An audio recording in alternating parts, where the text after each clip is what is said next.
All right, let's go. And we are live. And as usual with these live streams, I have to do a quick sound check. The bubble around my head suggests that the sound is going, but let me go ahead and wait for the YouTube sound to appear in my ear. And it has indeed manifested itself in my ear, ladies and gentlemen. So, as usual, we're going to go ahead and take a short musical interlude, and then we're going to come in and do our preamble and have a conversation about the hypothesis here. The hypothesis being that transparency leads to groupthink. Yes, transparency, being open. There is a downside to it. It does lead to groupthink. Part of it is rather self-explanatory and intuitive. However, we will delve deep into the particular topic today. For now, let's go ahead and welcome each other. Thank you.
Ladies and gentlemen, just like that,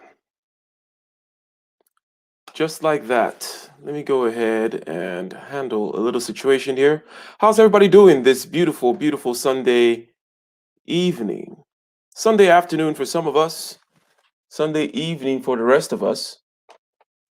Welcome, one and all, to another impromptu episode on this channel, another impromptu live stream. And this was something that popped into mind and I wanted to do a quick live stream on. I always say that these are supposed to be quick. These are always intended to be quick, but then you guys get me going. Yes, indeed. So, we're going to get right into it today, ladies and gentlemen. We are going to get right into it. What are we talking about? What are we talking about here? In the description, I say, hey, watch out. Transparency can lead you to lose your independence. This is another simple video about dichotomies, juxtapositions, things for which you may have a certain advantage, and things that have an advantage but need to be optimized. In other words, you have trade-offs to deal with here. And let me go ahead and do a quick check here on make sure that everything is, yes, everything seems to be going well on the audio front. Yes, yes, yes, yes, yes. Got me some new headphones and such. Shout out to everyone in the chat. So, from a very broad and abstract point of view, from the most abstract point of view, we can look and we can say that an entity, in order to be independent, in order to be defined as independent and separate, it has to have some kind of border around it. Words, okay, okay, are used to create borders around concepts, okay? Words are used to create borders around concepts. AKA Falcon Black in the house, a salute to you. So, borders need to be put around concepts. For a physical object, it needs to have a surface which demarcates its borders, its separation from the outside world. In other words, for anything to be independent, it needs to have some separation. It needs to defy the outside. It needs to be separate from the outside in terms of the way that we look at it, anyways. Now we know that the universe is all one, hence it's called the universe. However, for the purposes of living in the matrix, if you will, there needs to be demarcation. There needs to be boundaries. You need, for country, a culture to exist, you need borders, language, and culture. For you to exist, you need some kind of a border around yourself, around your person. We need to decide where Nicer stops and where the Goldie Joe's channel begins. We can't all just be meshed into one another and function. We cannot function that way. The universe, again, functions that way, but in our day-to-day lives, we need separation. Why am I saying this? Why am I going here with this? Why am I stating these abstract talking points? Okay? Just a way of easing ourselves into the particular concept that we'll be discussing today. And it is indeed a hypothesis that we're going to look at from several points of view. I am saying that you need a border for a concept to exist. You need a border for an entity to exist, to be defined. Okay, it needs to have a surface, an inside and an outside, to be independent. Hence, to think independently, you need also to have a certain amount of difference between the inside and the outside. This directly leads us in the most abstract way to the point that we're trying to make today, which is that transparency, which is a value, has a downside when it is overpushed, or that whenever you have transparency, there's always the risk of groupthink. The first aspect is what I just mentioned. It's the most abstract aspect, is a way of us to state the trivial, the tautological, the simple, the one that is by definition, right? That if you make something so transparent such that the inside and the outside are one and the same, there is a loss of independence. Let me get a one in the chat if at least this kind of abstraction makes sense. And then we're going to get into it from a group point of view and also from an individualistic point of view. In other words, it's going to be a conversation that has a political tinge in terms of political philosophy, right? We don't do surface level politics over here. We don't do surface level anything over here, right? Nothing we do over here is ever on the surface level. We go deep, deep, deep, deep. We go broad. We go vast with it. Okay. So we're talking political philosophy. The reason it has a political bent is because transparency is something that you hear about in the political sphere. We need transparency. We need to hold people to accountable. Transparency is good. Democracy, accountability, transparency, so on and so forth. It is a value that is bandied about all the time. And when you hear these things, you start not understanding that there are trade-offs involved with them and that one needs to look at the trade-offs. Hence, I made a video called the freedom versus equality versus nature, right? Because people go about talking about nature.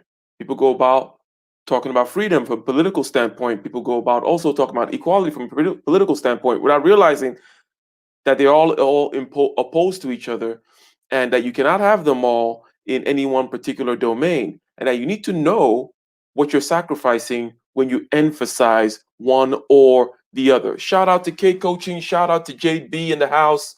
All right. Thank you very much. I see ones in the chat. Okay. I see ones in the chat. So now let's just get right into it. Let's get right into this topic here, ladies and gentlemen. And this is not going to be a long one because this is a simple thing. Because I could have just I could have just made this a text share on YouTube that just says, hey, think about it. Transparency leads to groupthink. Transparency leads to a loss of independence. And we just mentioned from an abstract point of view why that might begin to be the case. We need borders. Okay.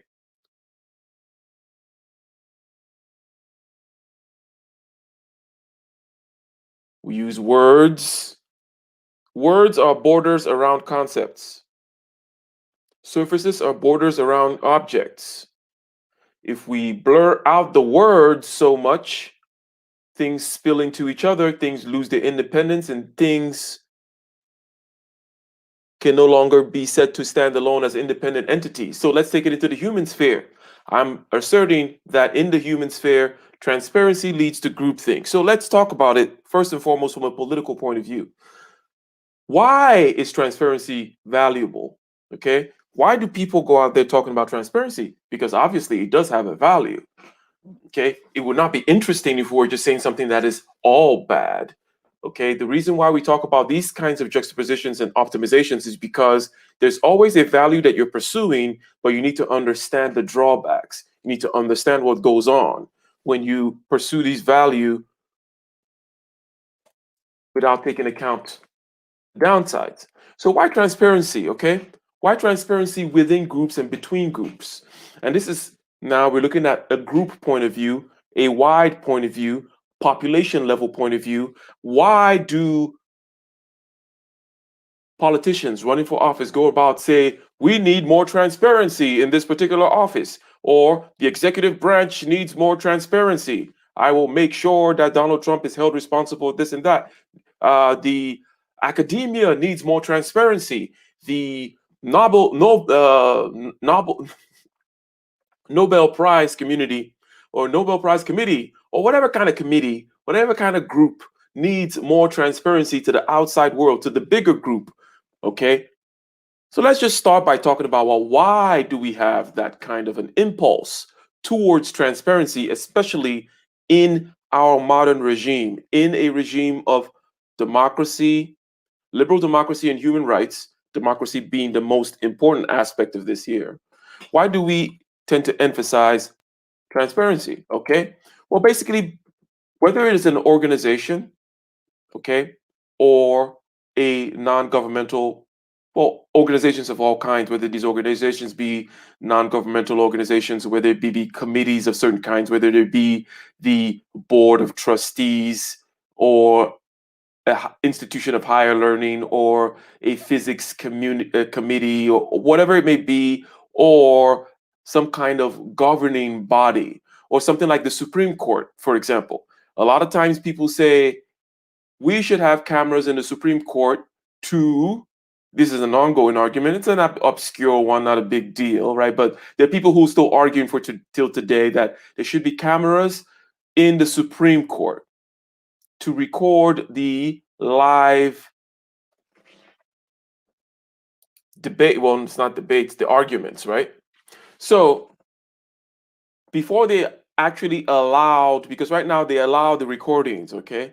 They allow the recordings, but before that, it was just release of transcripts, release of the written documents, okay? The oral arguments were, okay, behind the scenes. Now they allow audio recording, but they don't have the cameras in there. So, okay. So that's that kind of an argument for transparency. Let's make things more transparent. Okay.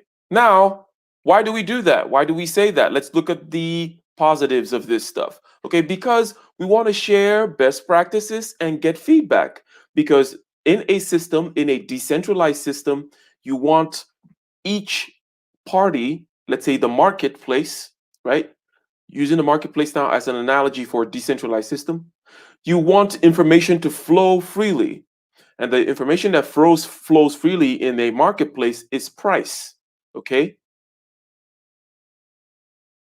There is that analogy. No one really knows how to make a pencil. Okay. There is no one person that knows how to make a pencil. Okay. Somebody only knows that there's a price for wood. The price for wood is such that it makes sense for me to go out there and chop wood and sell it to the person whom is creating, the outside of the wood, who's processing the wood. Okay, that person that's processing the wood only knows that there's a certain price for the processing of the wood, such that it makes sense for them to use their equipment to process the wood. Someone else also knows that there is a price for lead. Okay, and I know lead is not really used in pencils anymore, but let's just say, it's a lead pencil. It's still called lead, even though it's not really lead. It's graphite, right? Well, but let's just say graphite, right? Graphite, which is carbon, a form of carbon. Okay, there's a price for carbon or graphite. Somebody just goes and he mines. That's all he knows. It's just this decentralized information going around about price for wood, price for processing wood, price for graphite, price for putting the pencil together, so on and so forth. But no one really knows how many pencils to create. It's just this free flowing information about the different price for different things, such that different people do it. And then in so doing, we have a system, free market capitalism, which produces just the right amount of pencils at the right price. And if you wanted to do it in a centralized system and say, well, I'm going to decide how many pencils should be made, as was tried in the Soviet Union, for example, you have a bureau of pencils and a bureau of neckties and a bureau of jackets, and they all try to predict how many jackets and neckties and pencils are required. It's a huge disaster, as you can all imagine. So we want to be able to get feedback.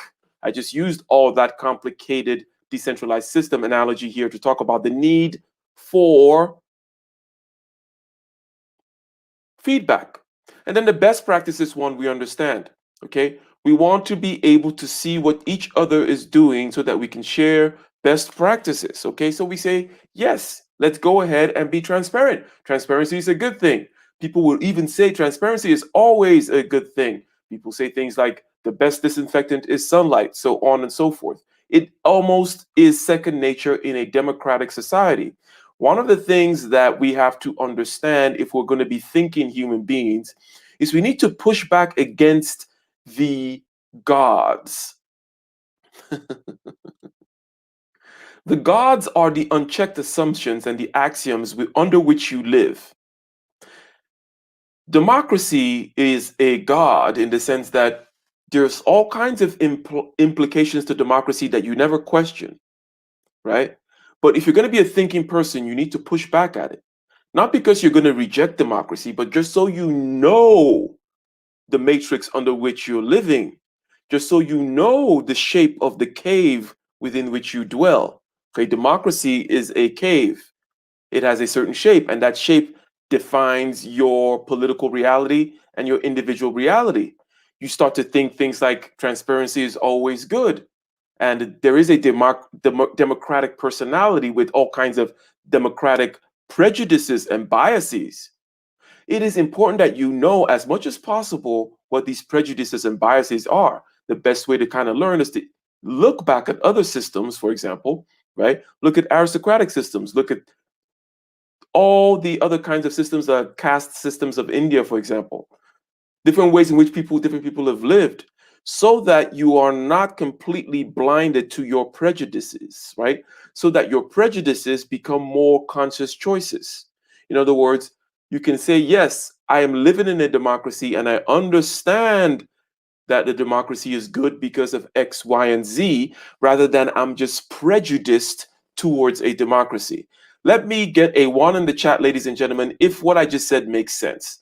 What I'm talking about is this: understanding that you are living in a system, in a milieu, in a matrix, in a cave, and that this will shape your views and your thoughts. And you now, they're not conscious thoughts anymore, they're just now prejudices.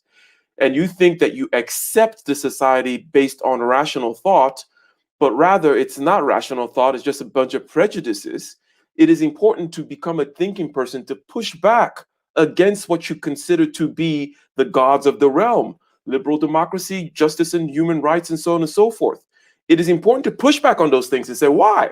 Why liberal democracy, justice, and equal rights, and so on and so forth? Says who? Why do I accept those things? Otherwise, they're not thoughts, they're just prejudices. And to just go around with prejudices is not a philosophical mode of being. Okay, philosophy is not about answers. Philosophy is about understanding the cave. Philosophy is about understanding the questions. Philosophy is about understanding the trade offs. Philosophy is about understanding the arbitrary nature of the way the chessboard has been set up, so that you can say, okay, I accept democracy for the most part, but I understand it's not the be all end all. I also know that it's not just a pure democracy we live in. And the reason why, let's say, the founding fathers were apprehensive about a pure democracy is because pure democracy has all kinds of pitfalls, and you need an aristocracy to check it. Let's say the Supreme Court, for example, which is an aristocracy, or which we tend to call a meritocracy. Meritocracy is just aristocracy, which meaning the rule of the best as opposed to the rule of the people. And we don't practice democracy when it comes to heart surgery and things like that, right? So we want to understand our prejudices. We want to be able to disambiguate, disaggregate, and break down the system, if at all we want to be philosophically minded kinds of people. Okay, if we can handle it. And I see ones in the chat. Thank you very much, ladies and gentlemen. But yes, so now let's look at this, one of these things that are part of the democratic personality. Part of the democratic personality, and what I'm saying now is a whole, I'm saying one sentence of democratic personality, and one part of it is transparency. This requires perhaps 3 books worth of reading of history and philosophy to really see how this is indeed will be different from the aristocratic personality, right? That the aristocratic personality will, what do you mean transparency? Like, what are you talking about? They will not even understand why we just naturally now think that that is a good thing. And that is why it is good to shake these things up. Why do I think transparency is good? It's not because I naturally came to that conclusion. It's because I live in a democracy. Okay. But so let's start out by looking at the positives of it. And when we look at positives and negatives of certain things, it is the beginning of being able to shake up that system. Philosophy is a lifelong pursuit.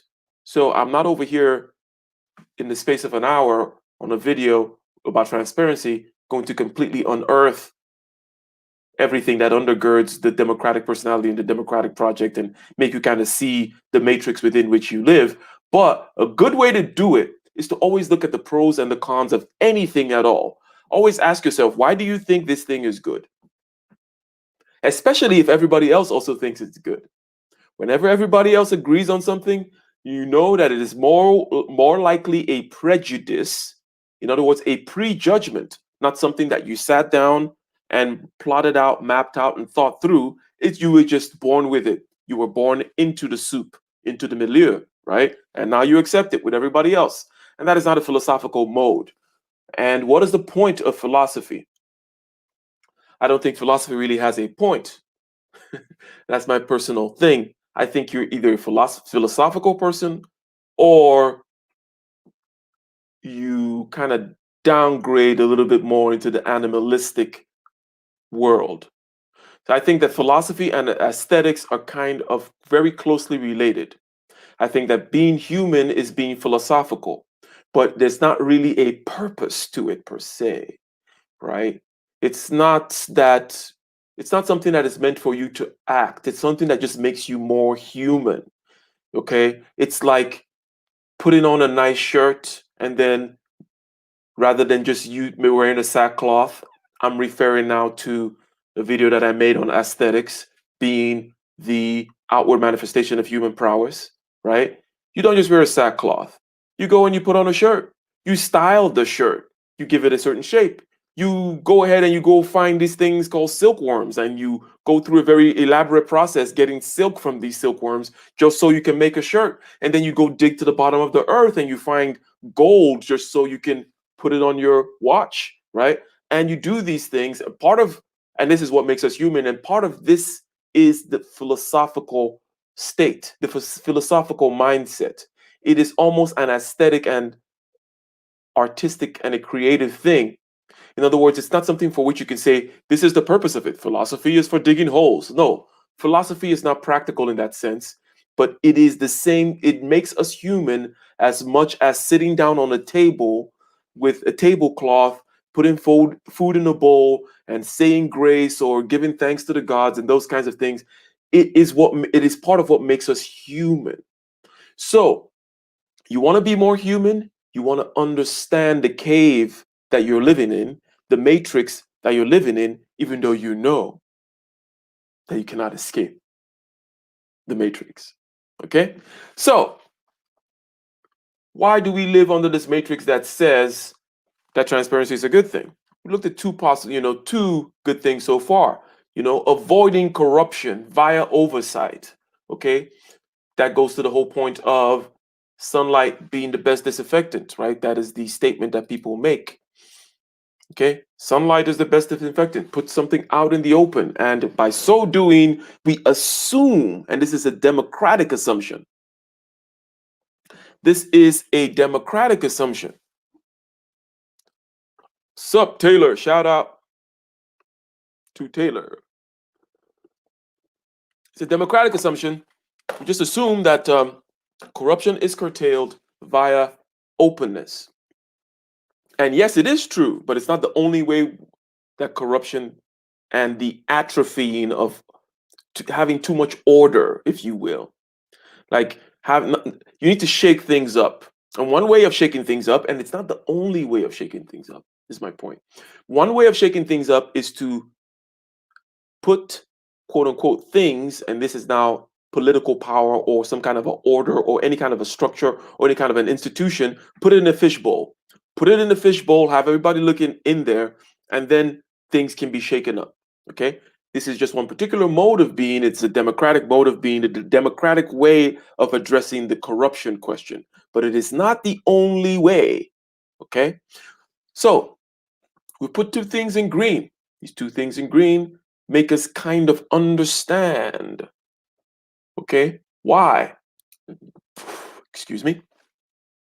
Why we emphasize transparency. Then we go and we say, yes, transparency is good for democracy. In other words, I've said, yes, that democracy is what creates the democratic personality. Democratic personality just takes for granted that transparency is a good thing because transparency is good for democracy. And it becomes this virtuous circle, snowballing and building up on each other. It's good for democracy because you want an informed electorate. Okay. You want information about the government and how we are ruled and the structures and the strictures to freely flow within the body politic, right? It is a foundational aspect of democracy that information should freely flow. Hence, there should be transparency. Hence, you should know what the executive branch is doing and the judiciary is doing. And, wherever we have any kind of a secrecy, like let's say with the FISA court, right? Which is the, gathering of intelligence court kind of thing. We tend not to trust it. We don't like that. It is not part of our democratic personality. We say, I don't like that thing that's going on over there. Okay. Now we know that even if there's transparency and so on and so forth, that there can still be rampant corruption. Okay. You can have 100% democracy and you can go into you degenerate into mob rule and pure corruption still. It is important to know these things because we want to be human beings, which is my particular take on what the philosophical lifestyle is about. Other people may have other reasons or other takes as to what the philosophical lifestyle is about. But I like to live the philosophical lifestyle just because I think it just makes you more human than not. So it's good for democracy, okay? Information needs to freely flow in a body politic, okay? Democracy prizes transparency and the free flow of information, ladies and gentlemen. That is why this is. That is why this is. Now, so far, from a group standpoint, we can kind of see why democracy is prized. Why within a democracy, transparency tends to be prized. And we are constantly pushing certain groups to be transparent.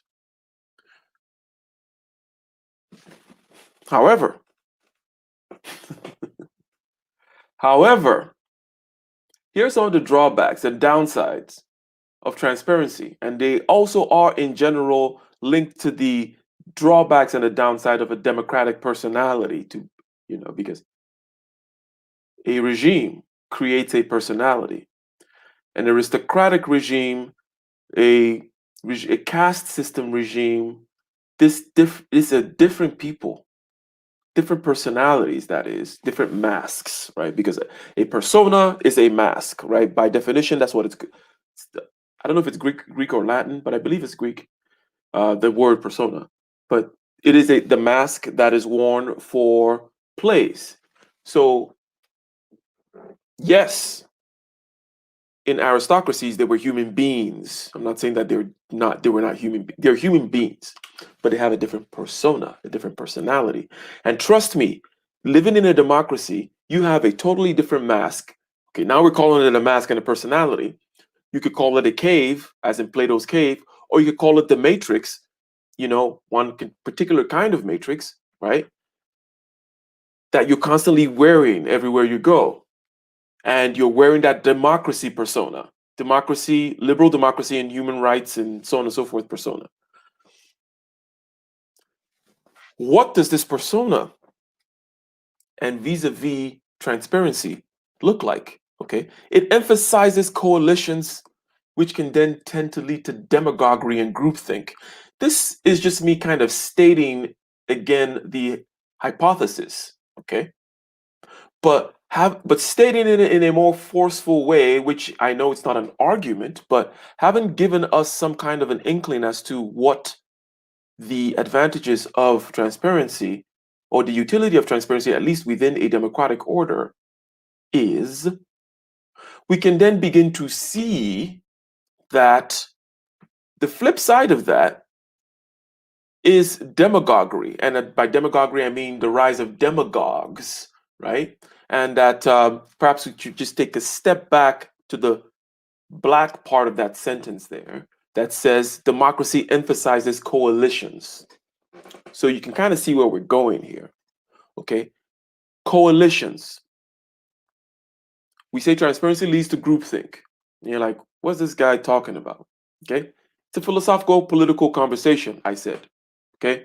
Because it has to do with a certain kind of order, how you relate with each other, how transparent should each individual, which will be the entities now, or each particular group, let's say governmental groups, or the relationship between the governing party and the rulers and the ruled, if you will, right? That's why it quickly becomes political, this question about transparency, okay? And when we hear about it in the news or whatever, it has a political tinge to it. People always calling for transparency, and it has a political tinge to it, right? So Democracy emphasizes coalitions. You have to join. In other words, you have to create a big enough coalition in order to wield power. Correct? Right? So you can already let me get a one in the chat again, ladies and gentlemen. My brilliant ladies and gentlemen in the chat. And shout out to Goodman and Nicer. That was a great job you guys did on the solos panel earlier.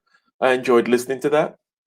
Let me get another one in the chat if you can already begin to see how, okay, democracy likes this transparency deal, okay, free flow of information through the body polity, okay, and then democracy, you need a big coalition, you need a group in order to win. You cannot have people thinking all these too many different thoughts. You need to bring them under an umbrella. Again, this is a crude statement. I'm not making any statement that's particularly subtle here. It's just simple. Yes, you got to put people under an umbrella in order to wield political power within a democracy. This tends to then lead you to demagoguery. A demagogue can take over and can say, come to my tent, okay? And we're going to form these different interest groups, it is called, right? Lobbyists come through lobbying for certain interest groups, which represent certain kind of groupthink. Okay?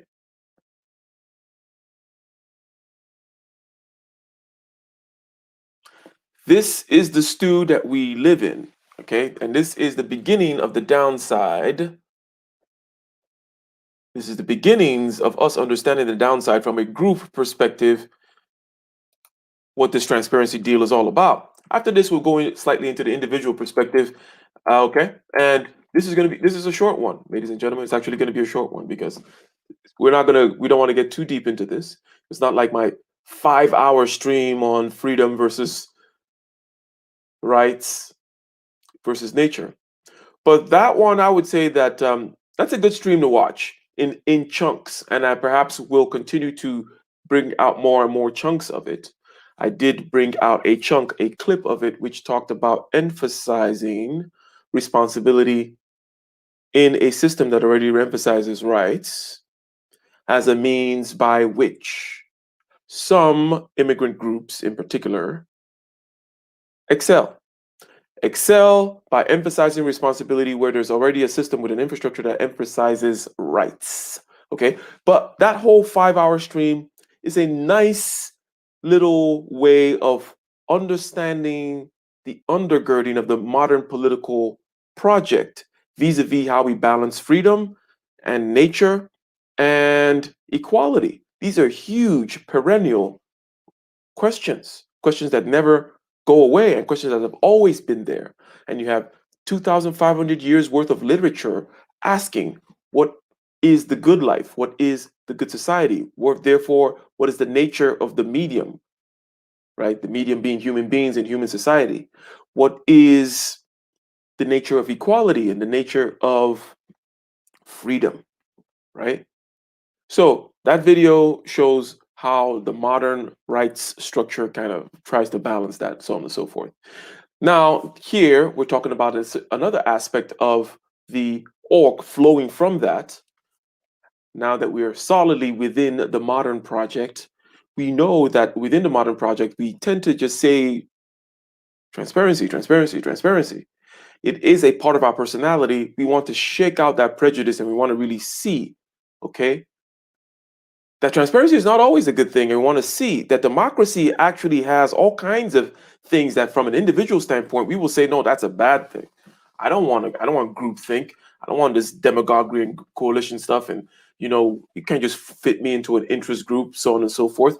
But it is indeed part of the democratic project. Hence, if you're not thinking, okay, you're just going to be operating with the prejudices without necessarily understanding the subtleties, right? So democracy encourages interest groups, okay, for opinion formulation. So your opinions are assigned to you.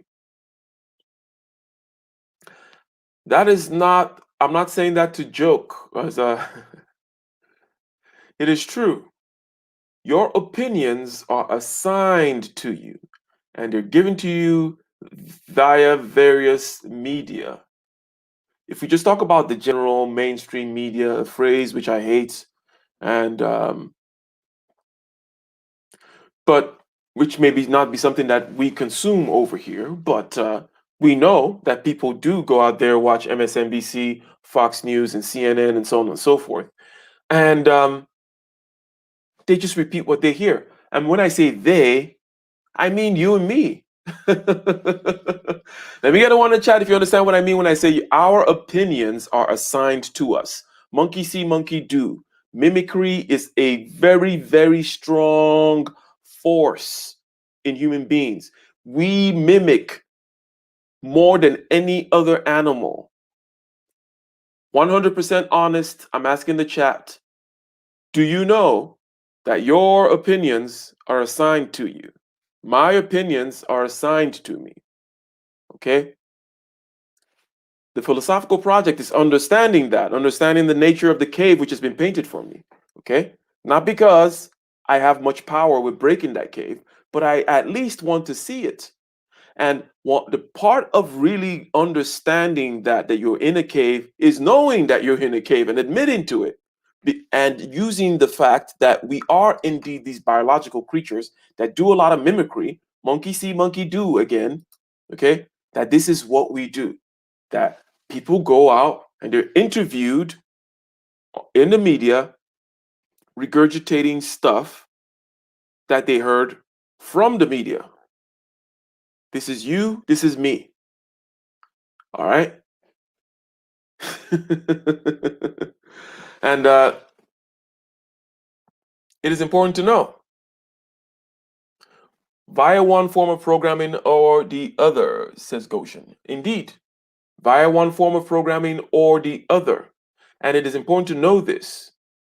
Okay, it is only a question of which programming are you going to allow, which programming you're going to emphasize, which programming you're going to impose. Let's say you're running your household, for example, and you're talking about the education of the human beings, which are your children, for example. And I mean the full education. I don't mean school and grades. I mean the education of their souls, right? It's a programming. One way or the other, you're going to run some kind of a matrix program on them. There is no life without the matrix. There is no life without a cave of one form or the other. Depends on you to how elaborate is that cave or that matrix, and how well do you grow into it and the understanding of it as an adult, because you cannot escape it. Because even your biology is a matrix. Your biology does not allow you to absorb all the information that is out there in the universe. It picks certain things. Let me see here. My apologies.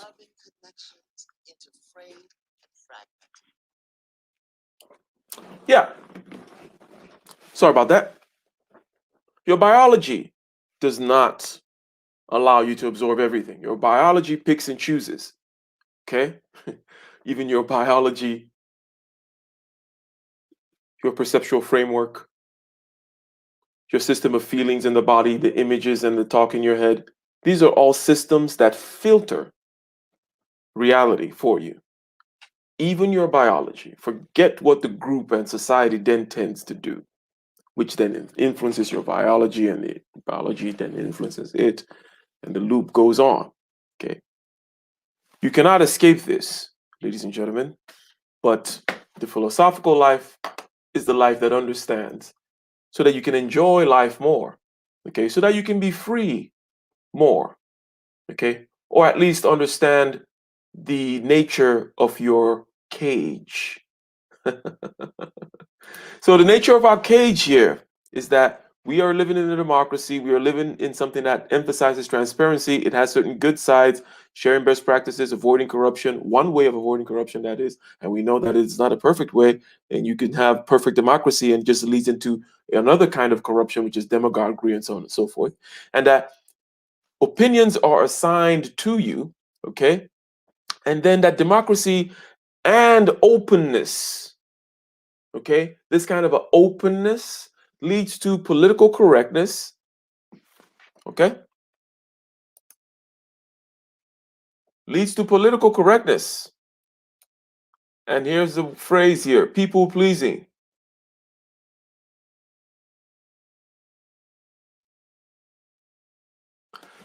We're now beginning to see how this transparency thing slowly creeps into groupthink. And I'm telling you that you living in a democracy are more prone to groupthink than other people in the past living in other kinds of systems. And that it is only a prejudice that you have that you think that you're not more prone to groupthink, and you think that all those other people, maybe in the caste system in India, were sheep. No, you're actually more sheep like. You and I are more sheep like because of the system within which we live. Now, does it mean we want to burn down the system? No, that's not what it is. You got to understand, though, what the drawbacks are. Okay, it is still the best system that actually works. It is still the best system that we can actually create some kind of a balance with. Because in a democracy, as Socrates says, in a democracy, you can shop for many different kinds of regimes. In a democracy, you can create within yourself an aristocracy.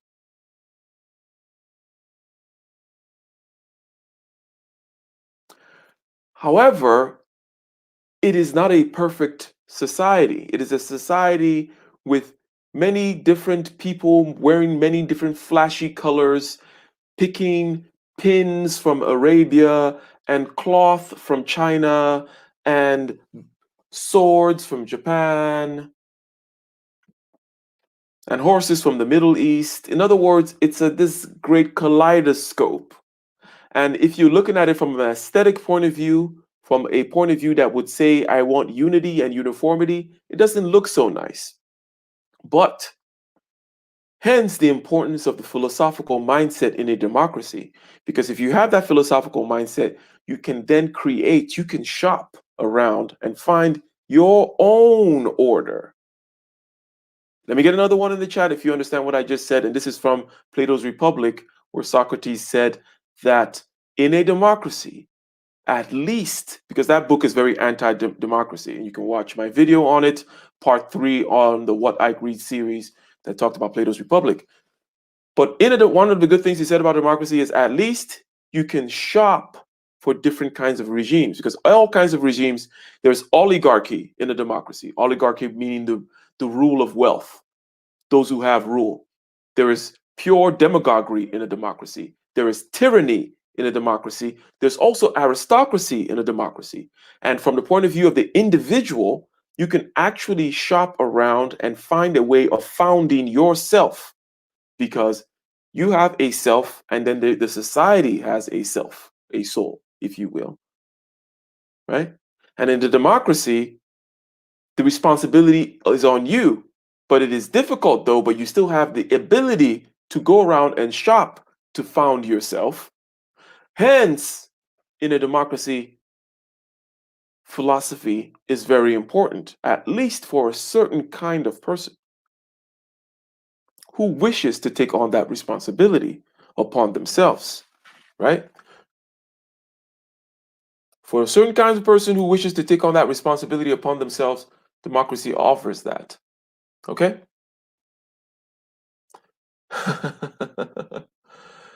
Like window shopping for cults. That's a good way to put it. Yes, you can window shop. What religion do you want? What blends of religions do you want? What blends of kind of a person do you want to be? Okay? Unfortunately, it leads the masses to go astray. In other words, more people are in disarray. But the advantages of the kind of the order that it creates and the peace that it tends to create are profound.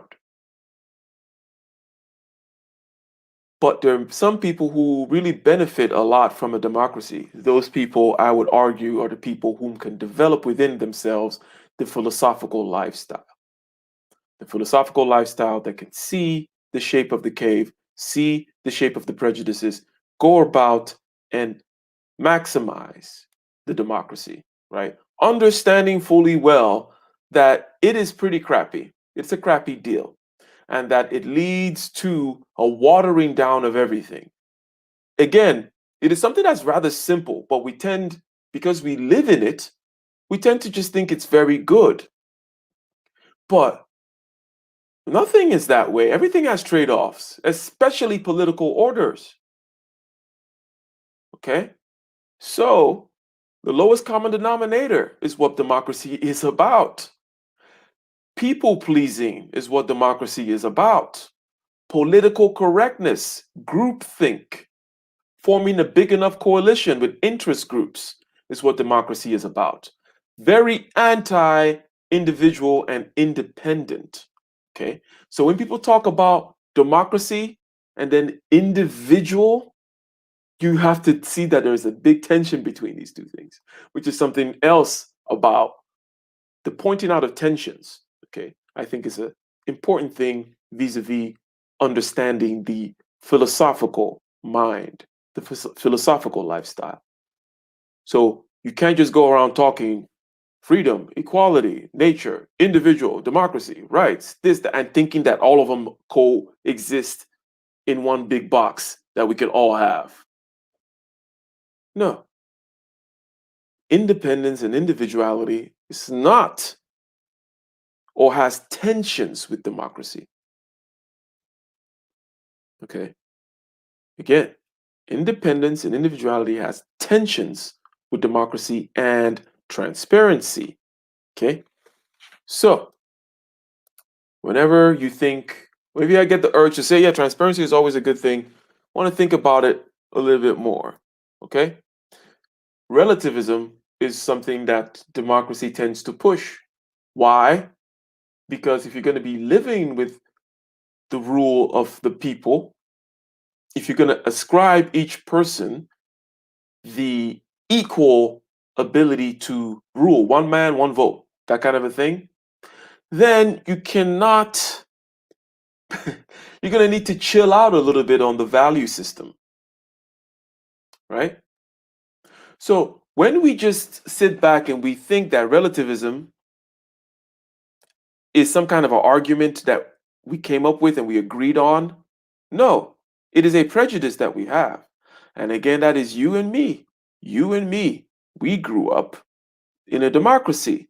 We grew up in a system of governments which dominates the whole world now, which we can call Western liberal democratic societies. And those societies create a personality that thinks that relativism is just the order of the day. Relativism is a prejudice. Relativism, like we think it's silly to sit about around arguing about, well, should you go to a society that cuts the eye out of every third? Let's not go to that extreme because that's an extreme for us to kind of show that, oh, well, in some situations, we don't go with that whole cultural relativism thing. Okay. The English, for example, had to ban certain things or certain customs, shall we say, in India when they were in India. One of which I believe was the burning of the widow with the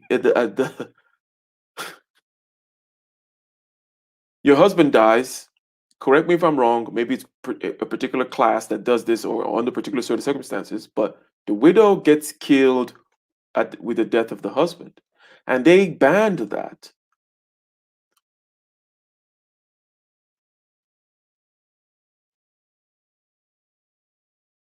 Under what right did they ban that, though? Because we tend to think, oh, relativism, live and let live, right? But when we push things to certain extremes, we start to see that this relativism thing breaks down. But the democratic project that creates a democratic personality has a prejudice, this democratic personality, that is, that relativism is obvious, not out of any kind of argumentation. We just assert it because it is the soup within which we grew up. No, relativism is not obvious. Relative is not, it's not like, oh, well, value systems are obviously relative. Everything is obviously relative. No, that is a prejudice that you and I have. And it is incumbent upon us to break that prejudice, to challenge that prejudice and ask, why do we think everything is relative? Why do we think value systems are relative? Why? Says who? Says the Democratic Project. At least that is my argument. I think my argument makes sense. It stands to reason. It is the democratic mindset that makes us think, because in order for democracy to work, one man, one vote, your opinion, my opinion, your opinion, we can't go killing each other over it. So let's chill. Hence, we think that we have formulated some rationally an argument that says that relativism is the key. So, however, we did not formulate any such argument. Not at all.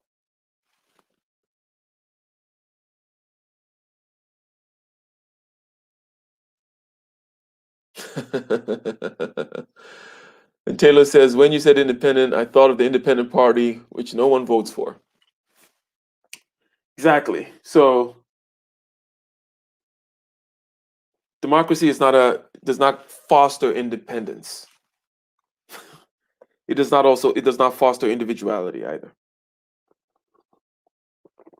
It doesn't mean that the modern project, the modern political order does not push for individuality. It does it under a system of rights, right?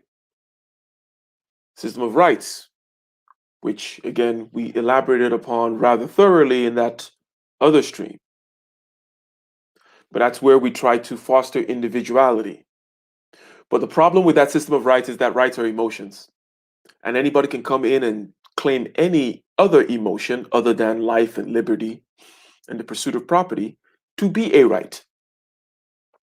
How about my right not to feel bad? We know that. You can go to TikTok or whatever, any social media these days, and hear people say all kinds of things like that, right? I might, I'm not tripping, right? So let me get a one in the chat if you know what I mean when I say there are people right now who would claim anything as a right, and this was always a flaw in the rights system, is that people can say, well, I have a right to feel beautiful at 300 pounds. I have a right to not be offended. I have a right to feel, to feel, to feel. And guess what? Strictly speaking, you cannot say they're wrong.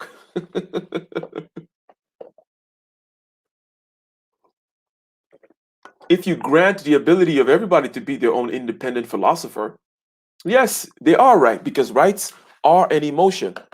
But we have to understand that there are an emotion that are codified within a particular system, and you have to treat that system as holy scripture, as a God, even. In other words, you have to take life, liberty, pursuit of happiness, and you have to enshrine it and say, this and no more. And not because of rationality. You cannot hold that because of rationality. Rationality does not found a people, ladies and gentlemen. You cannot found a people based on rationality. And that's why every group has a founding myth, which is not rational. We tend to think that we have a founding myth that is rational, but our founding myth, which is the myth of the state of nature out of which comes out rights, we can easily show is not rational either.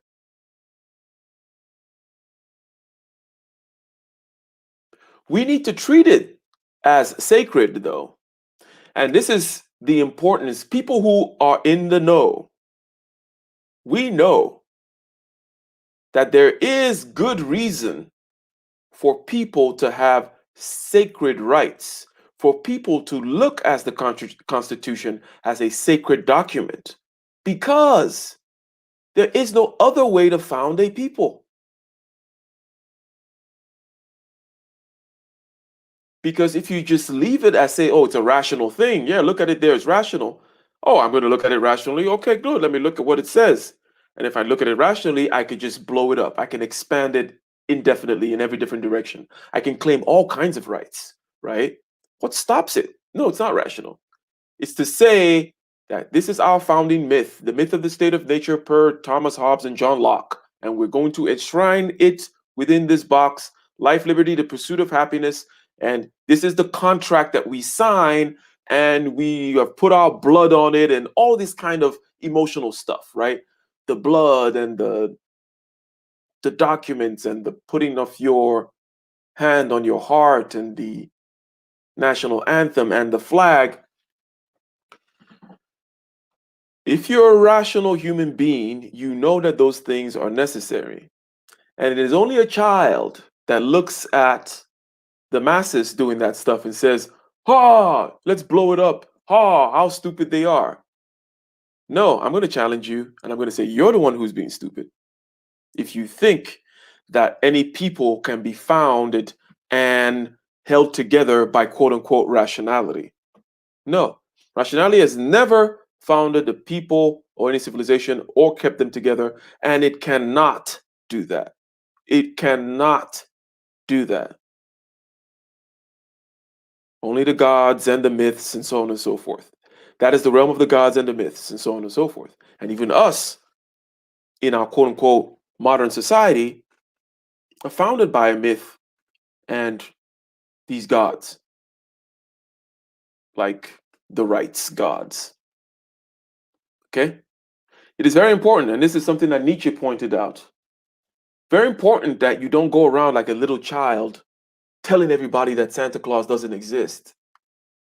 Just using that as an example. That it is a childlike impulse. It's not being an adult when you go around trying to knock people off their superstition and these irrational purchases that they have. Purchase, not purchase. Okay? Because you're silly to think that you can replace it with something else. La ha ha ha ha, grandma believes in the Bible. Isn't she silly? Let's go tell her it's fake.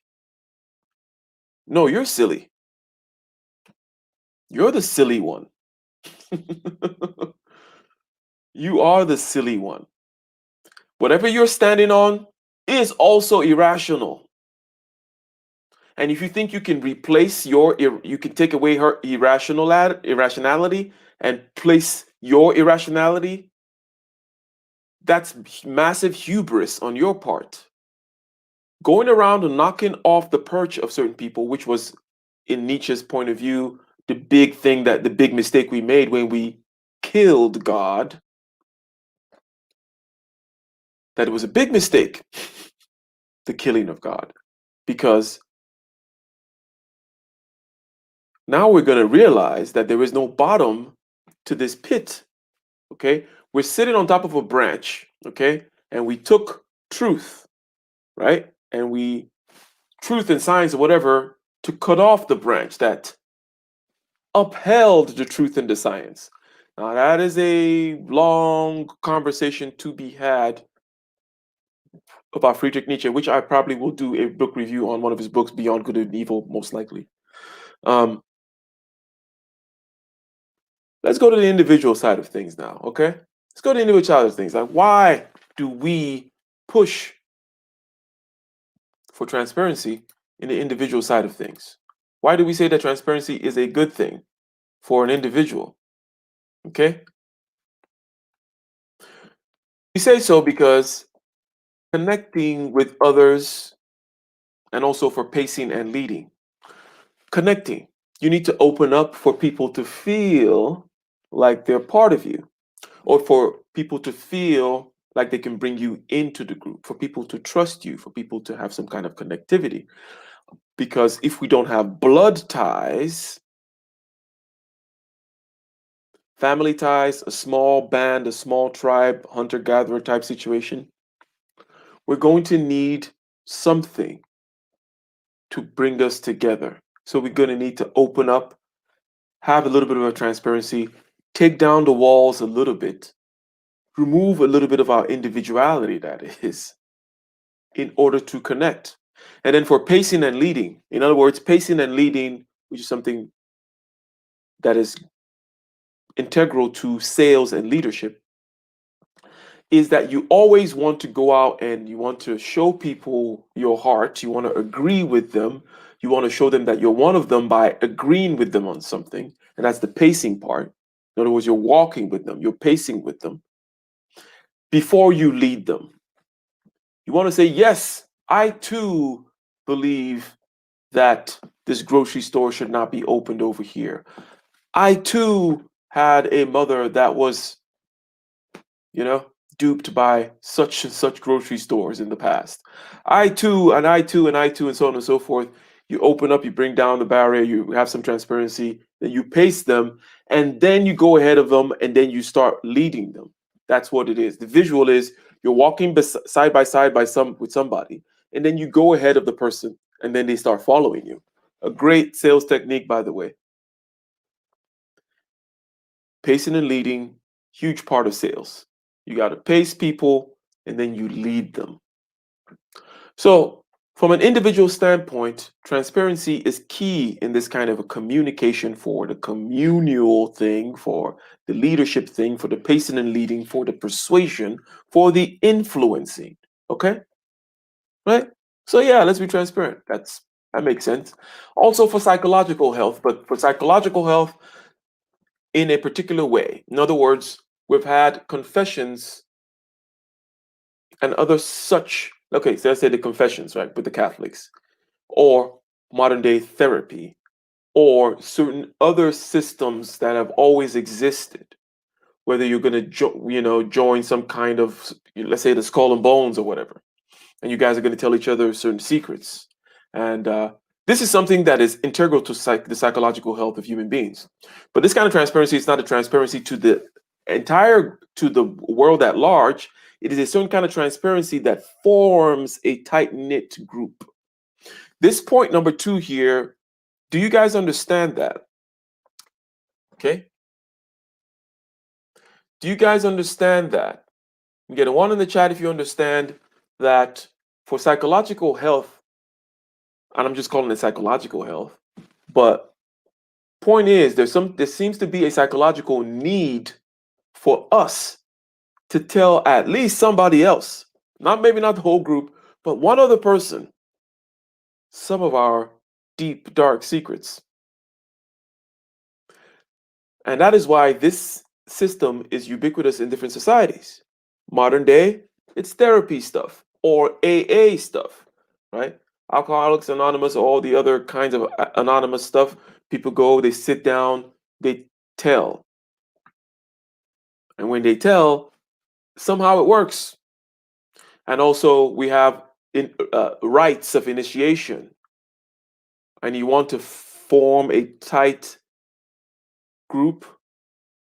You guys have these things that you do, and you keep a secret amongst each other. Okay?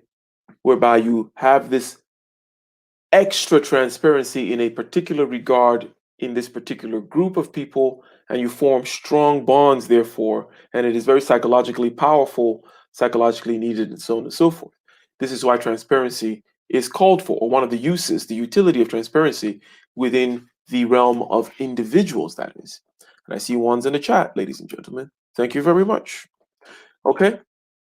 Accountability is a key one as well. And this is more on the AA side as well. The reason why you go there and you tell people these things is so that you now have a congress in your head of people, of voices that will stop you from getting that drink.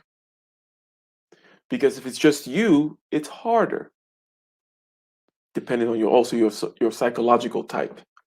Right? But for everybody, every type, no matter how introverted you are, you can still benefit by being held accountable externally. Us introverts are very good with creating characters in our head, is one way to put it. We're very good at introspection and holding ourselves accountable. We have a whole community in our head. We have like 10 therapists in our head. We have 7 AA meetings in our head, and we can do it. But even us still can benefit from the accountability perspective by sharing with the outside world. So that's it. Okay. That's why we do it. However,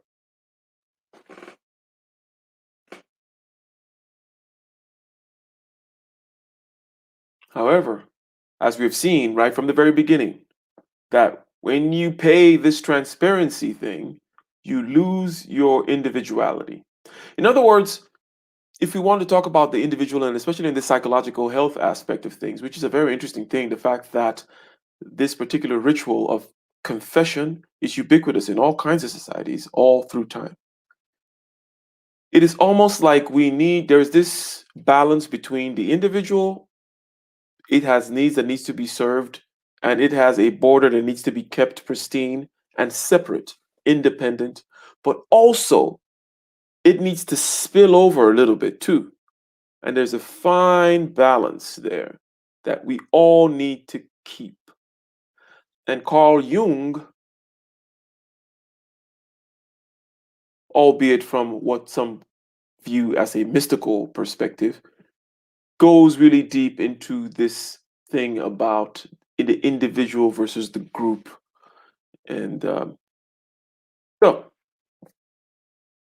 obviously, however, once you go ahead and you crack your border a little bit and you spill out a little bit, you make transparent a little bit, you live in a fishbowl a little bit, the first obvious and trivial disadvantage is undue influence. And undue influence can be defined in several ways. Okay. It's just that there is such a thing as due influence. Okay. Yes, it is fine that there should be a certain amount of influence from the outside world, but there is a line. And intuitively, we just kind of know this. So the phrase undue influence should be intuitively self explanatory. We don't have to go too deep into it. We just know that there's a line beyond which influence from the outside world becomes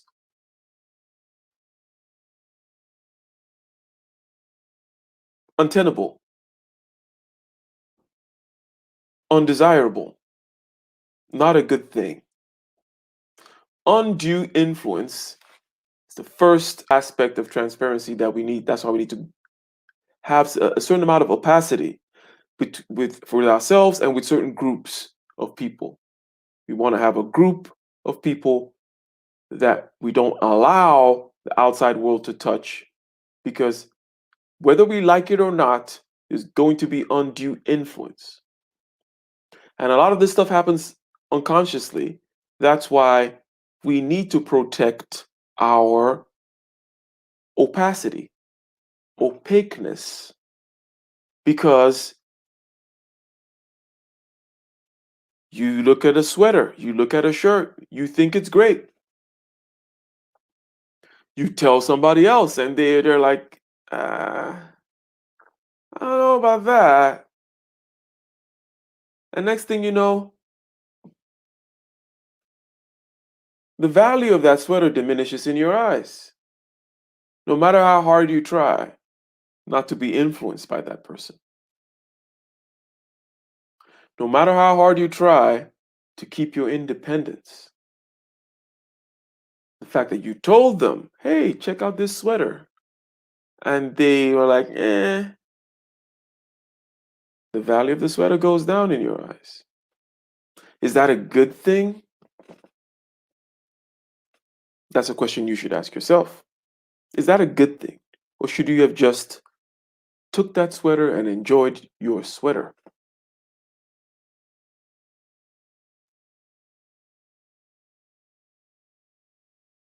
So that's the point, undue influence, leading you into groupthink. And that sweater example shows you how groupthink is ubiquitous all over the place and unconscious. Because a lot of people, or a lot of us, we just think, oh, I can fight groupthink. I'm an independent thinker. I'm a smart guy. I can think through by myself. No, the point is these things are unconscious. Therefore, you cannot fight it. You cannot fight it all. Okay? Hence, as a practice, as a practice, you need to actively say, no, I am not going to tell you about the sweater. No, I'm going to have actively a bubble around myself that you're not going to look into.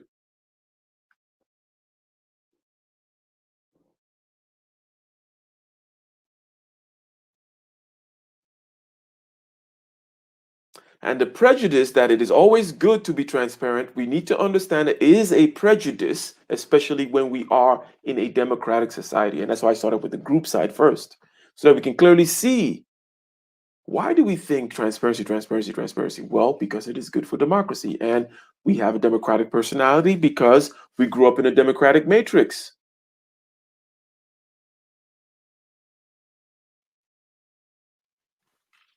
So, moving right along, ladies and gentlemen.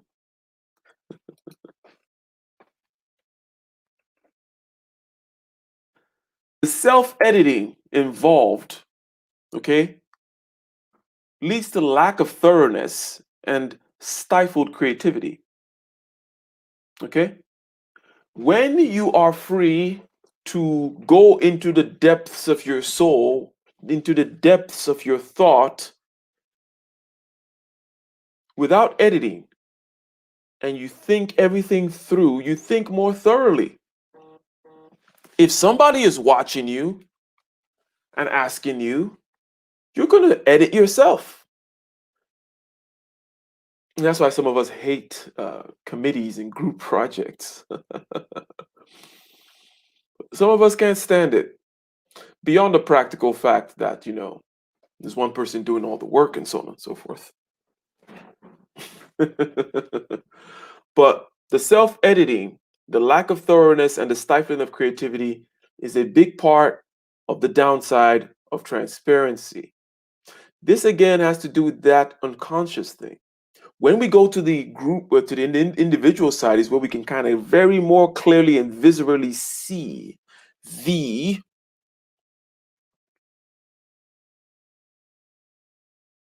unconscious nature of this groupthink. Because when we were talking about it before in terms of the group, and I just say, democracy, transparency, political correctness, and so on and so forth, we kind of get it. Like, yeah, sure. Makes sense that, transparency will kind of lead to political correctness. This democratic personality kind of is about groupthink and formulation of coalitions and so on and so forth. Your opinions are then assigned to you, and you form yourself into these nice little groups in order to wield power, in order to be counted as a block, blah, blah, blah. But when you get into the individual level, that's when you start to see how, oh, this stuff is really pervasive.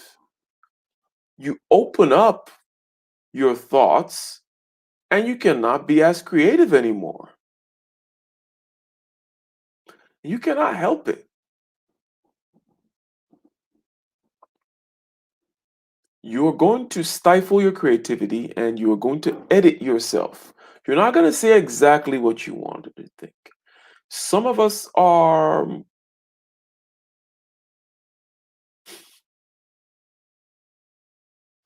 bastards and we tend to say stuff anyways.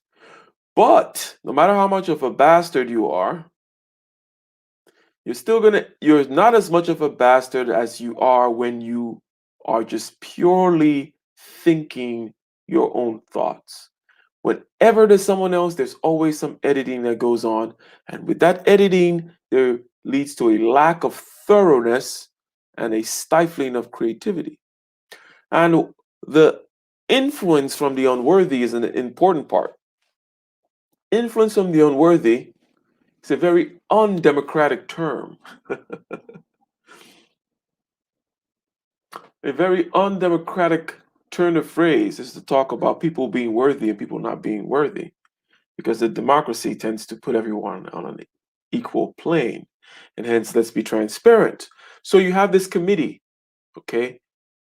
And this committee is supposed to think about the best way to run the schools, the best way to clean the parks, the best way to create some new science, or the best way to do some experiments. So, in other words, you could have many different domains or areas of endeavor, from just simple things like school and parks, or you could do a committee of physics people, right?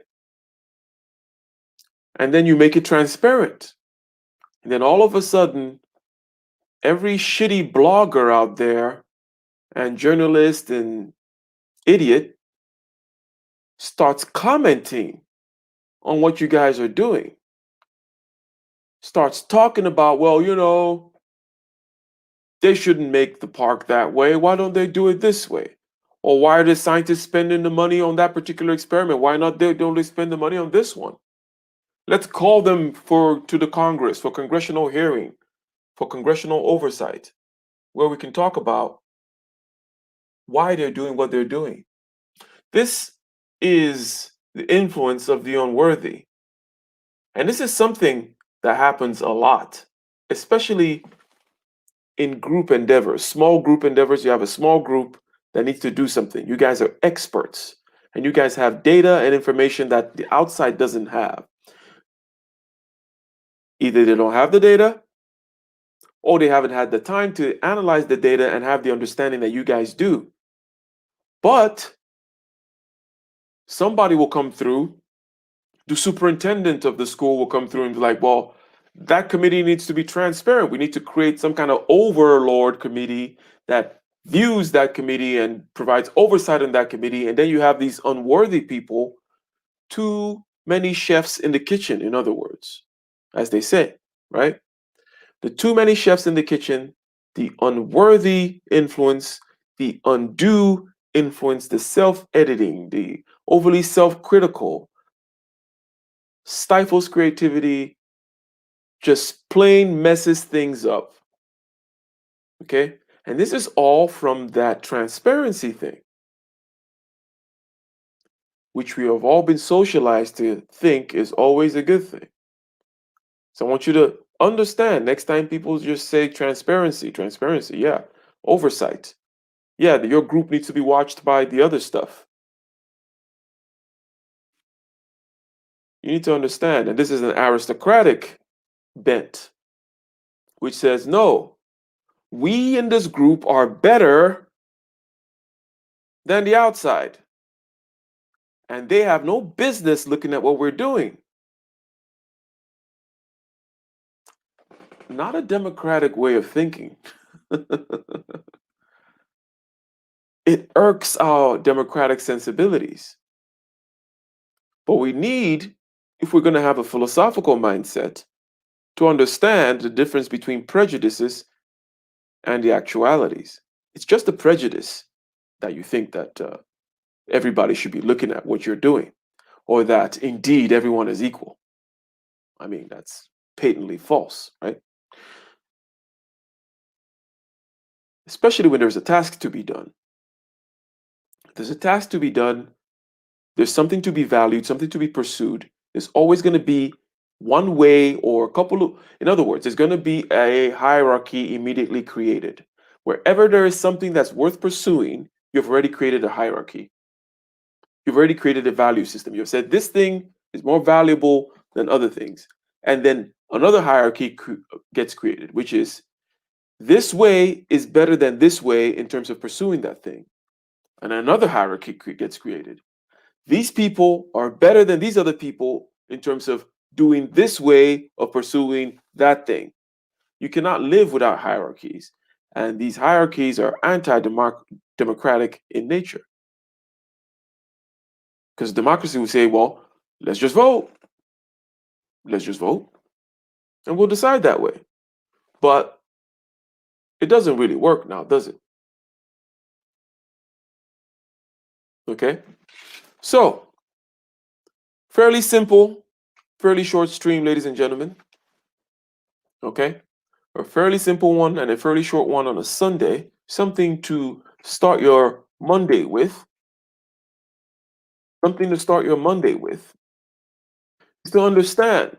I mean, next time you're in a meeting, in a committee, and someone keeps emphasizing transparency and certain democratic prejudices, you need to sit back and think about it and try to find a way of formulating in perhaps a politically correct way, because political correctness is another democratic prejudice. Reasons why perhaps the value being pursued will be hurt by transparency. And I think people will understand because there are still people still do want to pursue stuff. People still do have, hey, this thing is good to pursue. The park is good to build, right? To stick with our park committee example. And if a park is good to build, that's a value system. And then another value system is created, which is there are better ways of building a park and maintaining the park than others. And there are better people to do that than others. And when this committee is formed, they're by definition are going to be the better, assuming that you're followed the hierarchy. But once they're now also doing it and they have the information and they have the analysis and they understand the constraints, they are indeed better than any other idiot that's going to be out there looking. Obviously, though, the trick is how do we keep the group that wants to be insular or the individual that wants to be insular retain their independence and not be so transparent? How do we keep them honest? How do we keep them accountable? That very question is a democratic prejudice. The fact that we think that once things are insular, they're going to be corrupt is a democratic prejudice. Okay? That is my thing. That is one of my, that's a challenging thing that I'm saying. Okay? It may or may not be true, but I thoroughly think that the immediacy of jumping towards the conclusion that, hey, if something is insular, if something is opaque, then there must be some corruption going on in there. I think that's a democratic prejudice. This prejudice that says, let everything be open to everybody. Let there be transparency and political correctness and relativism and blah blah blah blah blah. That is not always the case. That there are ways of making sure that values are upheld and that things remain clean without this whole transparency thing, because the transparency will stifle creativity, it will lead to editing, it will lead to undue influence, influence by the unworthy, and all kinds of crap that goes on. Okay. There's the observer effect as well, which is something that we clearly understand, which is that when somebody is watching you, you do not act in the same way. Right? When we're being observed, we do not act in the same way. You have a sales manager, okay, and he has a job to do. If you hire the right person, and this goes to the whole thing about thinking, because with our democratic bent, we're like, I still can't get over the fact that when something is opaque, there must be something bad going on. Well, think about it this way. When you hire the right person, we all know that it is best to leave them to be independent, especially when you're talking about something that is valuable that they're doing. Okay. Let's say it's a scientist or something like that. But let's just take it to something else, which perhaps is more intuitively and readily understood, which is in sales, for example. You hire a salesman.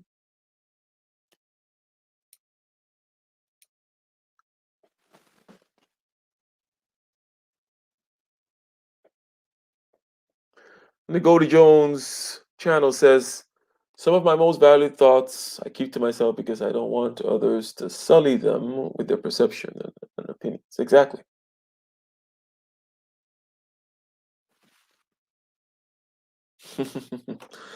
Most people are dictators that practice diplomacy. Indeed. Indeed. Dominance hierarchies, Jordan Peterson. Indeed.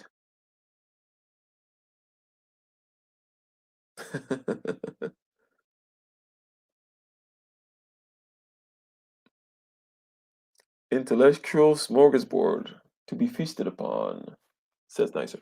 So, you hired a salesperson to kind of dispel that notion of, I always want to look in.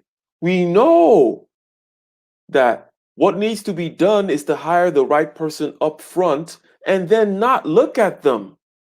That's how we get the best results.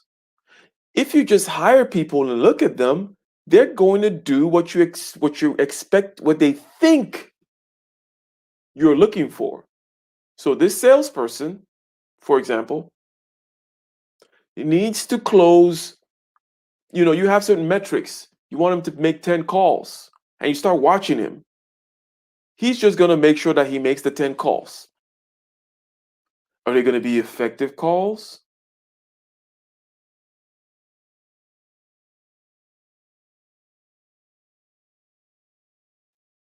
Are 10 calls indeed the right way to get the task done, which is to sell your product? How about you just hire the right salesperson and leave him alone, which is what we know is the way to do it. But the democratic thing is we tend to think, oh, you get people and you put them in a fishbowl and you watch them. And it's transparency of all against all. Everyone is living in this, I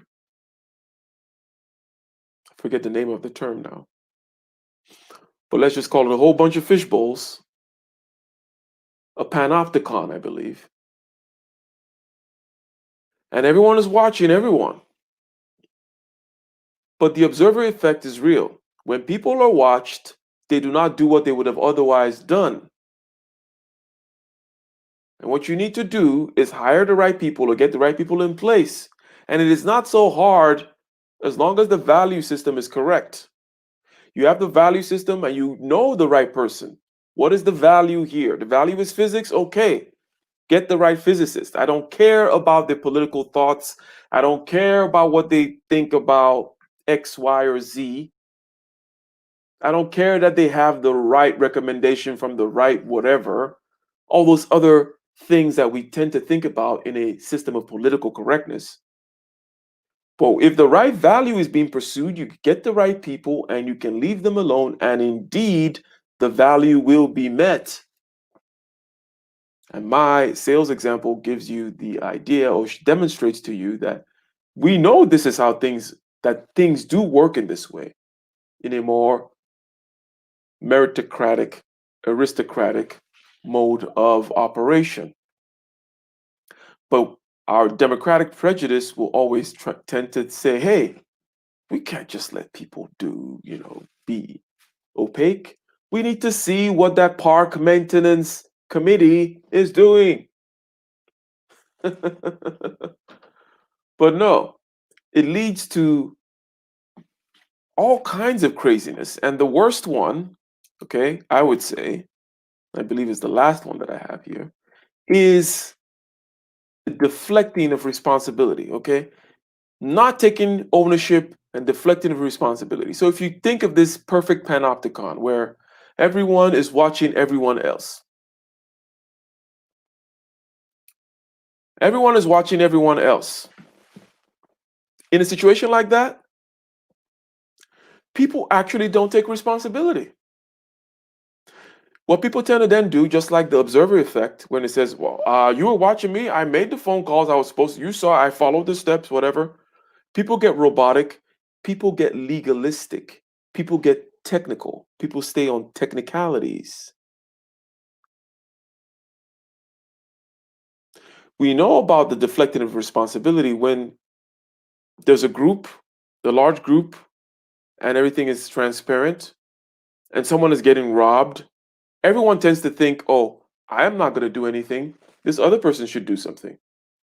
And then that person is thinking, I'm not going to do anything. This other person should do it. It tends not to be the case when there's not everyone watching everyone like that. It's a curious thing in human psychology that when we create a situation where everybody is watching everybody, our moral compass tends to deteriorate. It doesn't actually get better. We actually start to just deflect responsibility. We do not take responsibility anymore. We get worse. We don't get better.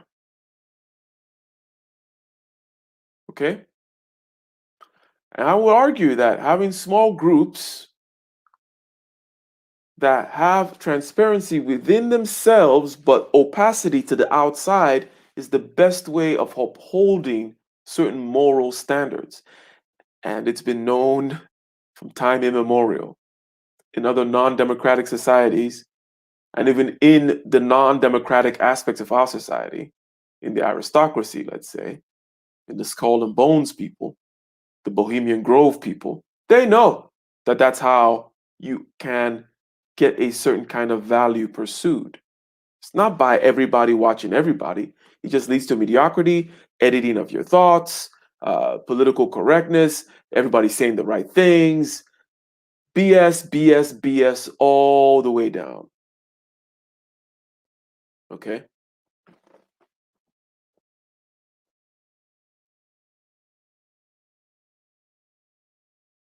Hearing the word democratic makes me feel uninspired.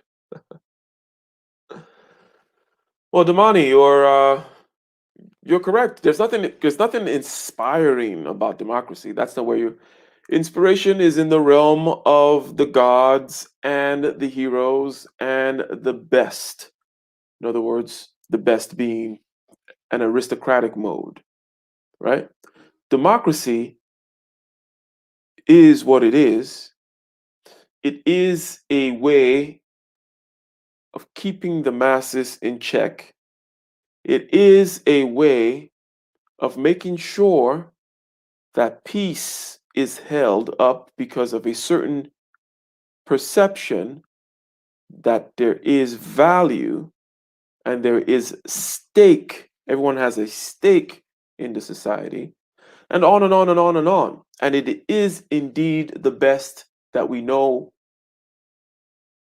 But you need to understand that in a democracy, there's only a small part that is actually democratic, the democratic machine. But that us as individuals, there is, democracy is not inspiring at all. What we're inspired by, very, very non democratic things. They tend to be more individualistic. And as I said, they're in the realm of the heroes and the gods and the rule of the best and so on and so forth. And those things tend to be not democratic at all. Today's vocab says, go to Joe's channel. Ubiquitous, present, appearing, or found everywhere. Opacity, lacking transparency. Aristocracy, highest class in certain societies. Yes, the rule of the best. So, ladies and gentlemen, this is our short stream for today. Our short stream for the day. And for us, a short stream is one that doesn't go into 3 hours. Wow. I think we did an hour and a half.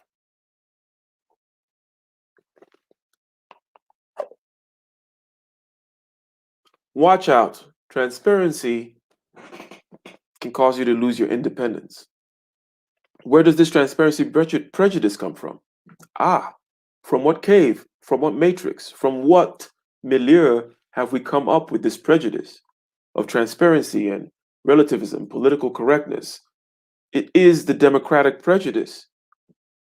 The philosophical mind needs to understand the cave within which it lives. Not because you're going to escape from the cave, but because it makes you a human being.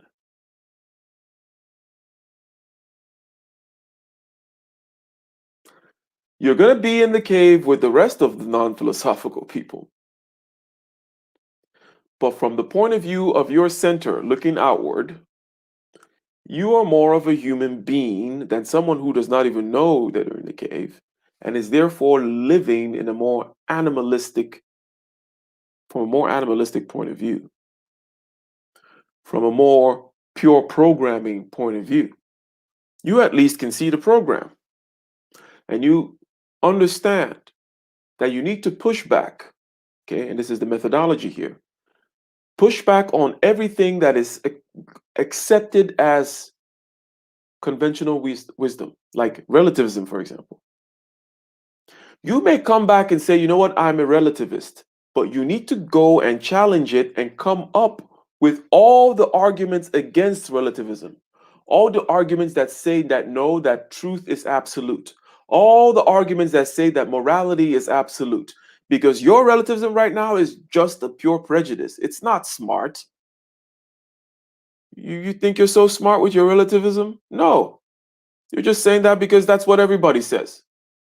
And because that's what everybody has to say, because we have to live in a democracy. We can't go cutting our throats over fighting over moral values. So we have to say what moral values are. Oh, of course, everybody knows it's relative. So says who? Says who? You push back on everything that's conventional wisdom so that you can see the contours of the cave that you're in. And so that you can at least know what you truly believe, what you're truly convinced of, that is, and that which you're taking on from an irrational point of view, because there's always irrationality involved in how we live, right? And that which is just about keeping the peace.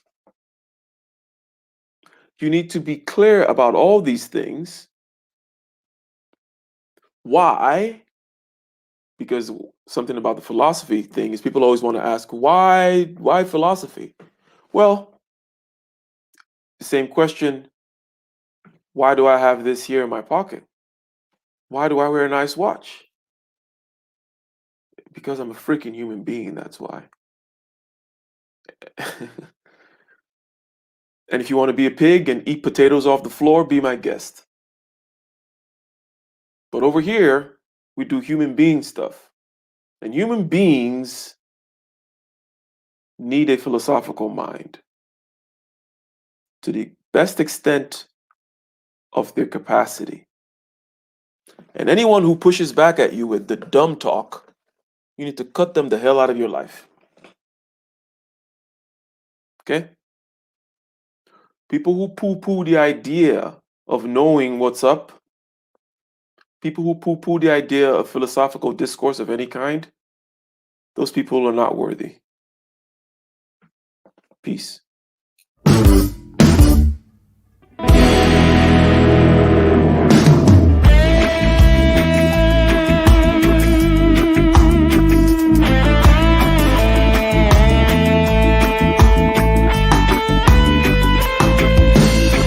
On the shore, relentless in the war, the legions in our hearts, shed waters in our balls, the spirit and the flesh, the emotions that arrest, the cerebral will contest, propelling the unrest. Preachers and bandits with means underhanded, the teachers pedantic and lack understanding. So sweep out the sand with the broom in your hand, stand up, make we burn Babylon. Guess I can give the world to you, but the falling of the curtain is for certain. Be careful where you're lurking, demon searching. The spirit and the women fight the battle within. Cause I can give the world to you, but the falling of the curtain is for certain. Be careful where you're lurking, demon searching. The spirit and the women fight the battle within.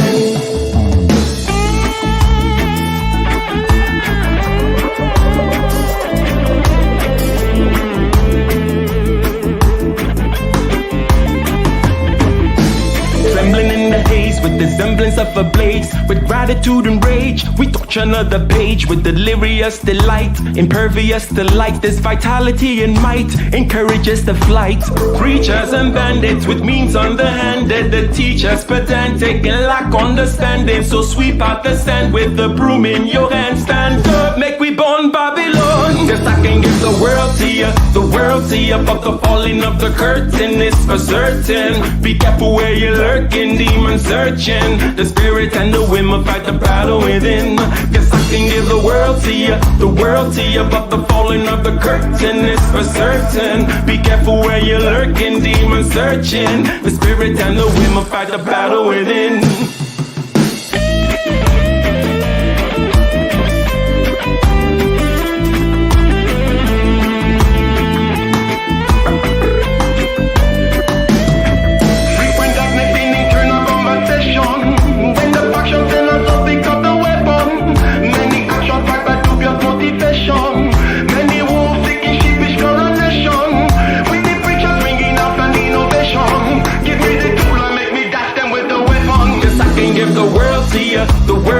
But the falling of the curtain is for certain. Be careful where you're lurking, demon searching. The spirit and the women fight the battle within. Cause I can give the world to you, but the falling of the curtain is for certain. Be careful where you're lurking, demon searching. The spirit and the women fight the battle within.